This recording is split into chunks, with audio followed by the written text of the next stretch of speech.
Welcome to Because You Need to Know. I am Edwin K. Morris, the president and founder of Pioneer Knowledge Services. This series is your digital resource of valuable conversations with nonprofit and knowledge management enthusiasts from across industries and from around the globe. All right. Hey, everybody. My name is Gauri. I'm the co-founder and CEO of Instrumentl. I live in Berkeley, California, calling in from the West Coast here. And a couple of fun facts about me. I can talk for hours about technology and startups. I envision a future that features advances in radical inclusivity, preventative healthcare, and in making sure the best ideas, organizations, and generally the people moving the world forward have the resources that they need to succeed. If I were stranded on an island, my top 3 must-haves are my iPhone, a notebook, and an everlasting gobstopper, because why not? It'll never go away. Right. Yes. Yeah, an endless supply of sugar. Is that your main dietary intake? Well, I think it was more the everlasting part that drew me to this as an idea than the gobstopper. Any last books you've read that were like, holy cow? Yeah, I just recently read this book, his name exactly, Kazuo Ishiguro, called Clara and the Sun. It was a book about the future where humans have essentially like robot AI friends. Okay. But the book is written from the perspective of that robot. And so it's about her experience, joins a new family and becomes part of that family support system and what life is like for her. Wow. AI robotic perspective of life. Right. Yeah, it's very interesting. That's cool. Well, thanks for bringing that. Okay, anything else that you would like to plant seeds with? Just that I'm like a tech startup junkie. That's definitely been, part of my life and brought me to where I am today, but something that I discovered pretty quickly in my adult life.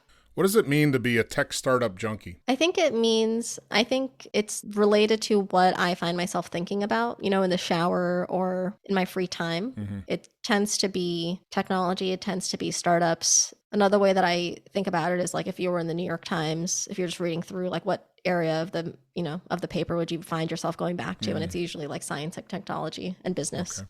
When you're thinking of technology, are you thinking of solutions or are you thinking of technology and then trying to wrap a solution to it? That's a good question. I think I tend to go more I think it's a bit of both, but I tend to go more from like problems and then trying to like brainstorm possible solutions. Also, things that are new in the world now with technology, but certainly things that are connected to that problem. That fits my mental model also, is that you start with a gap or in something that needs to be better. Right. Whatever that is. It may not be necessarily a problem, but at least something that needs improved. Maybe there's an existing process that just needs a jump start or a left turn instead of a right turn.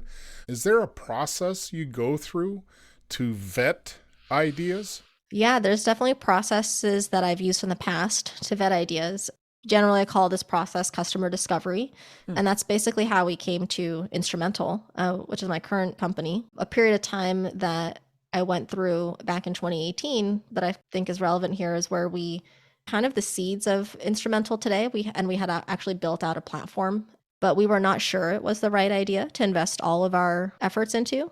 And we went through a pretty intense vetting process where we actually pitched nonprofits several other ideas and ultimately came to the conclusion that our original path was the right path. And this platform to help nonprofits find and manage their grants process was one in which they had a lot of pain. And also our solution was going to be able to solve some of that pain. But that process was a lot of essentially presenting concepts to customers tied to potential pain points and getting their validation on if we were on the right track or not. In that pool of nonprofits that you went to say, hey, behind door A, behind door B or C, which one's right? When you're trying to develop the right path or the right product to get behind, was there a demographic that was not represented in that pool of nonprofits? Was it heavy to large, multi-state or, regional nonprofits versus maybe a small mom and pop type nonprofit? What I think is important to do when you're doing these types of interviews is to make sure you're very intentional about who you're talking to. And at that time, I mean, we were doing this a lot. So I would say we probably had like over 100, hundreds of conversations. So it was a lot. And the goal was to talk to a diverse range of organizations so that we could see trends, right? We could see like, okay, these types of nonprofits, these smaller or larger nonprofits resonate with this idea, but the opposite resonate with that idea, because that kind of pairing helps understand things at a deeper level too. So how much research did you have to do to understand nonprofit work, or were you just born into the nonprofit world? I was not born into the nonprofit world per se. My dad was pretty involved in a nonprofit, but I would say most of my knowledge came from my two co-founders who both came from the nonprofit world, while I came from more of the product and tech world.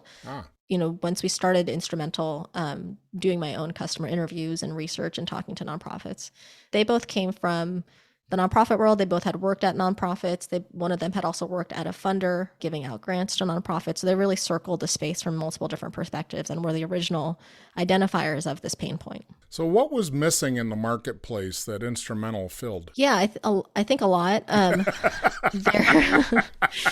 which is why, we wanted to start something. Focus on institutional fundraising, which is like helping nonprofits fundraise from grants. So corporations, foundations, government grants.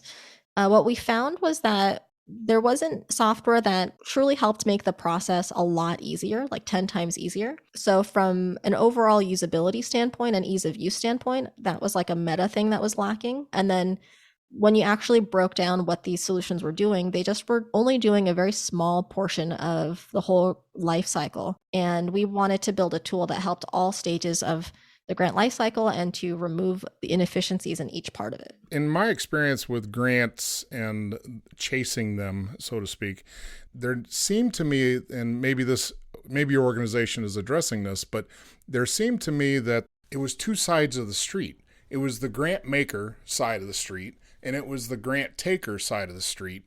And there wasn't really anything that really bridged both partnerships in the longevity of the spend or the investment. What I saw was that there was an opportunity that if there was an instrument that became a mutually benefiting one that benefited the grant taker and the grant maker in the same breath, then there could be some longitudinal understanding of where money went and what good did it do. Are you familiar with Grant Station? I am, yeah. So that's one of those that's out there that is there for the most part, for the grant taker, Right. to help them find stuff. Does it help them get stuff? I don't know about that. I'm planting that because I want the audience to really realize that this has been a challenge. As technology has propelled humanity across the globe, this really seems to be lacking. So what is Instrumentl break ground in bringing? I'll actually touch on what you're talking about first, which is if there could be a bridge connecting the grant seeker and the grant maker, because we pursued that problem for quite some time to actually have those connections happen directly on a platform. We've ultimately realized that wasn't something that was feasible to attack head on. And the finding is like counterintuitive when you first hear it, but then when you think about it some more, I feel like then it seems kind of obvious where, you would think that, from a grant seeker standpoint, right, they have a hair on fire problem, they're trying to get funded, the problems on their end are clear. And you think that on the funder side, there would be, a set of problems that you could solve too, where maybe they want to give their funds away more efficiently. Maybe they want to make sure their funds are going to nonprofits that are making a true impact with strong outcomes. However, we found that when we actually talked to those funders, they weren't actually that concerned about that. And I think you think that's surprising, but I think when you think about it more, you realize a couple of things. One, in terms of funders giving out their money to effective nonprofits, first of all, that's kind of hard to measure in general, right? Like that's another problem that takes time. Secondly, a funder, because they're giving out money, they're not making money. What is going to actually happen to that funder if they give their money away inefficiently or ineffectively? Nothing really. No one's going to get fired at a funder, at a foundation if they gave to like a suboptimal organization. What? Are you saying there's no accountability out there? It's like everything has trade-offs, right? It's like the one trade-off of it being a philanthropic gift. It's that the funder is just giving away money. So like it's kind of their They're rules, like, "Here, right? take it." So that's what we ran into. I think there are potentially more incentives that are changing now with there being more of attention put on funders to give out money in a more equitable way and with a more transparent process. With the push for trust-based philanthropy. So it could be over time these incentives change and we are able to hold funders accountable. But we found that for us to make a business work, we needed to focus on the side of the market that really had a hair on fire problem that was like willing to pay for something right now. And so that's why I focused on the grant seeker. And then what we do for grant seekers is we built a platform where they can find relevant funders. We match them to those relevant funders and also help them stay organized and keep track of all their funders in one place. So not only do we do the finding and the prospecting, but also like the grant management piece. So in the grant management piece, are we talking about like, in the commercial space for-profit, we have requests for proposals, we have all that time and money spent in putting out the content to try to get the work, right? Mm-hmm. So it's almost reversed, but it's the same thing. So the grant taker has to go through the basically request for proposal process, build all this content that's required to submit for the grant. And sometimes it can be daunting how much the criteria could really add volumes of data and all that sort of thing that has to be part of the proposal or the request for a grant. Is there any long-term benefit to a grant taker that is in Instrumentl to have some repeatable, reusable content so it makes things easier? Yeah, absolutely. In the nonprofit space, you do have these active RFPs similar to the commercial world that you can, put together proposals for. And you also have funders that don't necessarily have an open application, but they do make grants because they're a private foundation that must make grants, but they just don't have an open, transparent process. And so we help to give you insights into who these funders are giving out to based on their tax filing so that you can say, maybe my board member knows this funder and it's worth to try to forge that relationship. So there's multiple types of data that we're pulling together in one place so you can form a cohesive strategy. And then in terms of the tool in making it more of a repeatable process, that's primarily like what our whole goal is, to actually give you that system. And that's why a lot of grant writing courses and curriculums, once they learn about Instrumentl, they'll actually use Instrumentl to almost teach people how to write grants because the platform walks you through that. What's really great about it is obviously you have all the matchmaking piece, which helps you connect to good fit funders more easily. And we overall save development professionals 3 hours a week overall in the process. So that's awesome. But the actual tracking capabilities help you be strategic so that you know exactly what you did, 3 years ago. What did you apply to this funder? What was your feedback from that funder?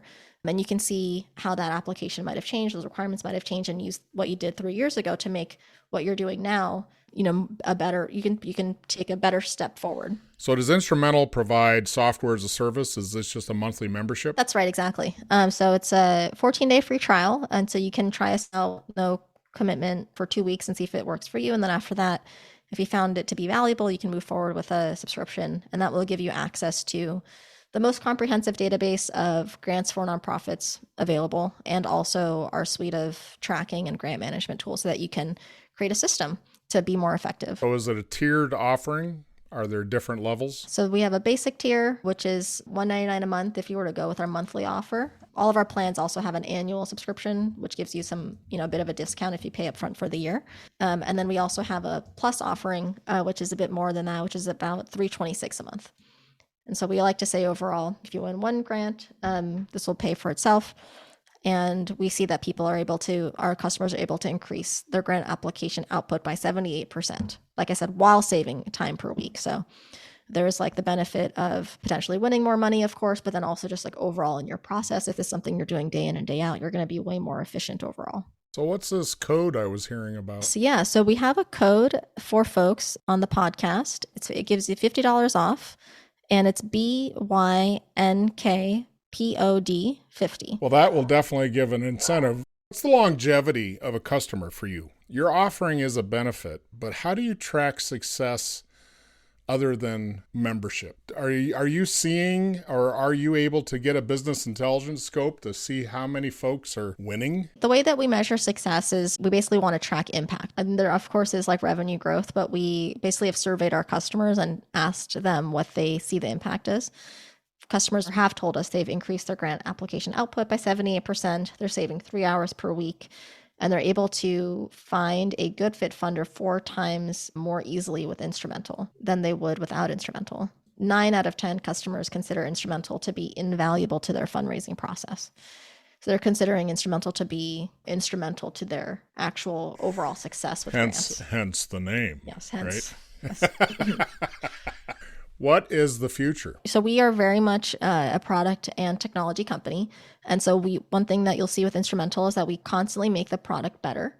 And so in particular, we are very focused on our tracking functionality and making that more and more robust with integrations, with the calendar view, and even helping nonprofits after they've won the grant in terms of like post-award grant management. Overall, you can expect big releases and big improvements coming every couple months or so. Well, that's exciting. Yeah, it's fun. Any plans on getting partnered up with Microsoft for nonprofits or one of those big software packs that are built for nonprofits for management? Is there any kind of opportunity there? Absolutely. We're working on a Salesforce integration right now. And the goal is to continue to build out those integrations so that with Instrumentl, it can serve as your main hub for all things grants. But if you need that data to live elsewhere, if you're using a CRM or some other system as like your main accounting system of record or financial tracking system of record, you don't have to worry about the data just getting, sent to the right places and synced to the right places. And you can still be using Instrumentl for all of your grants related work and activities. Can you describe who your average customer is? Yeah, we work with customers in several different buckets, I would say. On the smaller end, we have customers that are, we would call them like a one-woman show. They maybe are an executive director or a development director that's wearing a lot of different hats. Grants might not be the only thing that they're doing. And so for them, they like Instrumentl because we, again, automate a lot of the work. We're sending them notifications of new matches. We're sending them deadline reminders. They can almost use Instrumentl to stay on track and come into it when they have a spare, week to bang out 2 grant proposals. They can jump in and jump out. And then we also have customers that are on the medium side where we would call them like an expert. They know how to write grants. They've done it before. And this is the thing that they're spending most of their time doing. And they need a tool to keep their pipeline active. And they want to use more so like the tracking functionality to stay organized. And then on the higher end, then we have even like teams of grant writers, teams of experts where they all need to do more collaboration, more reporting, more communication across the organization with all of the grant related kind of tasks and deliverables. So it's really across the board. I would say that the one thing we see is that nonprofits that are really just getting started, they might not be ready for grants in general. So it's not even about them being ready for Instrumentl. It's just that they might not quite be ready for grants. And so we will sometimes be talking to nonprofits about how they can understand if this is the right strategy for them to pursue right now, or if they should actually prioritize other forms of fundraising and then circle back to grants in a couple of years. There seems to be a little bit of hazing process for young nonprofits to get beat up in most grant applications because it's like that concept of, oh, you want a job? Well, what experience do you have? Oh, you don't have any experience? Well, go get a job. Yeah, but I can't get a job because I don't have any experience. It's the same nutshell for nonprofits that are fresh and new. Go and apply for grants. Good luck because you've got no history behind you. Yeah. And especially if you can't say, yeah, we've never received a grant, then it's like, ooh, they run away. It's one of those things where persistence pays dividends. And I think that a tool like this could help for those that have gotten through a couple of hurdles, gone through a couple of grant cycles, and maybe they won a few, and they're like, this could be worthwhile. Then it's time to step into something to help with that automated performance. Yeah, it's definitely a good time to consider grants as part of your strategy. Foundation giving has increased every year since 2013. And in 2020 in particular, more nonprofits applied for grants and more nonprofits won grants as well. So you're seeing that becoming part of the industry change, right? So you're saying that the giving side of it, at least at the foundation level, just so everybody knows, there's a boatload of different ways you can get grants, and foundation is one. But you're saying foundations have increased across the years. They have, yeah. So have you gotten any grants? Yeah, actually, for Instrumentl, we've won some awards in the past. We went to Chile. There's a grant that's given out by the government of Chile in Santiago called Startup Chile. And so we went there for a bit just to really get started. There was an award given out by Cartier for women-owned businesses that we also, won some money through many years ago. Wow. So we're familiar with the the pain and the need to supplement your budding revenue with grant funding. You talked about if it's part of an organization's strategy. So let's talk about that. In most organizations, do you think they have a bona fide strategy for fundraising? I would say that a lot of organizations can spend more time making sure that they have a sound strategy, especially if they're a younger, smaller organization. I think that's kind of a necessity to kind of mature into an organization that gets past a certain amount in terms of overall revenue. Where do you find fundraising in the grant world? What would be your educated guess that most organizations are at for a percentage of their revenue annually? How much of it is grant versus either earned income or other revenue generation? What we see from our organizations is that it can really vary, especially organizations that are heavily funded by government grants. Sometimes that's where a majority of your revenue comes from. But I would say on average, we see like around 20 to 30% via grants. Is from grants, yeah. And it can certainly be lower. We've definitely seen organizations that are just getting started that are trying to add grants to their existing, earned income revenue. And then we've definitely seen organizations where like 90% of their funds come through government grants. And I think that bears fruit over time. Once an organization and leadership and the board can see, if we actually put resources towards this, we up our game to receive grants. It's one of those where if you don't put anything into it, if you put zero behind either grant writing or grant development, you're pretty much going to get zero back. If you put some effort in building that resource to where it's a sustainable thing that can grow, then you can start looking at those 10, 20 percentages of your annual revenue starting to fill in the reserve of your organization. Absolutely, yeah. And I typically say that if you're going to try to kickstart a grant writing process, you want to give it like 2 years because you need enough time for you to learn, put out applications, to learn from the funders' feedback, to incorporate that into your process before you might want to write it off as a strategy that wouldn't work for you. It tends to be more of an advanced fundraising strategy and something where you need to do a bit more investment before you see that ROI. But the great thing is once you get that flywheel spinning, it can be a great way to have a set of like consistent funders that are able to fund 20% of your organization's revenue. And we're not saying that the local fire department or the local church group or whatever that nonprofit could be, they're doing their annual raffle or they're doing some kind of thing in the local community. Whatever's been tried and true, and I know a lot of nonprofits do those sorts of fundraising drives, and they're very much manual labor intensive, meaning they need a boatload of volunteers to come and put it all out there once a year, big fundraiser. And if you think about hours of people's time and that consumption and the amount of work it takes to try to put something to that scale together every year, it's a lot of work. Yeah, absolutely. Don't discount putting your eggs in a different basket for possible revenue generation is what I'm trying to get to. So any last words of wisdom, oh great one? Overall, institutional fundraising is increasing, and it's a better time than ever to pursue grants if you're not already. And if you are looking for a tool to help you be efficient and effective in that process, check out Instrumentl. As I mentioned, there's 14 days to try us out completely for free. There's no credit card required, no risk. At the very least, you'll come away with some opportunities for you to pursue outside of Instrumentl.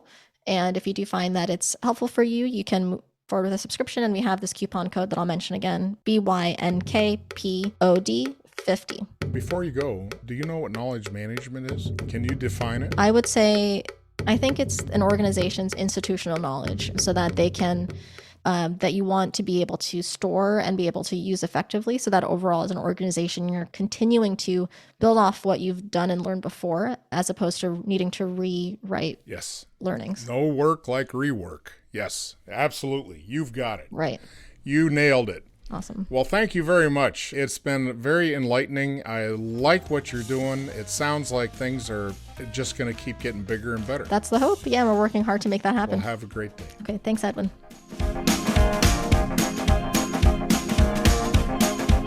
Because You Need to Know is designed to bring people's experience and their knowledge forward to be shared. I'm Edwin K. Morris, and I thank you for joining in to listen to another conversation brought to you as a public service of Pioneer Knowledge Services, a nonprofit tax-exempt organization with a charitable knowledge management purpose. Find us online at pioneer-ks.org and add your voice to the conversation on Facebook.